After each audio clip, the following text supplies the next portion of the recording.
Context switching क्या होता है? बेसिकली एक प्रोसेस जो होता है वो दूसरे प्रोसेस से स्विच होता है, उसको बोलते हैं कॉन्टेक्स्ट स्विच।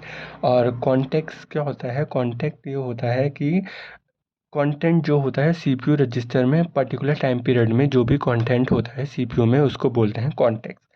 ठीक है। अब जैसे दो प्रोसेस है, process A and process B, और प्रोसेस ए अभी रनिंग स्टेट में है, वो रन हो रहा है, और रनिंग स्टेट में उसको आईओ प्रोसेस की नीड आ गई, तो उसको सस्पेंड कर दिया गया पर्टिकुलर टाइम पीरियड के लिए, और जो उसकी इंफॉर्मेशन है और उसका जो एड्रेस है वो पीसीबी प्रोसेस कॉन्टेक्ट ब्लॉक में, कंटेंट ब्लॉक में स्टोर कर दिया गया है।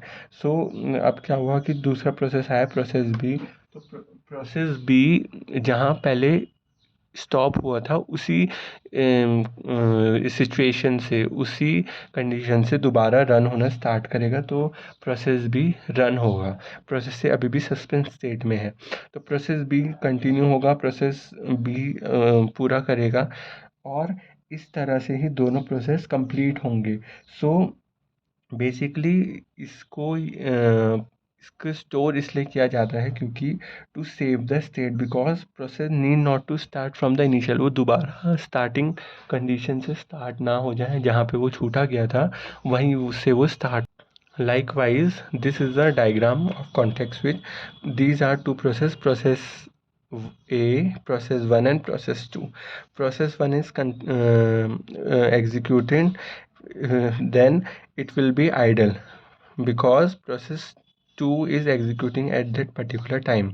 So, and then when process 1 is executing, then process B should be idle.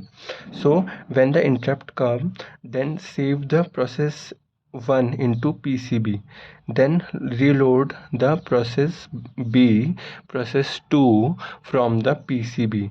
Then if interrupt come, save the process 2 so that it won't be start from the initial state, then reload the process 1. From these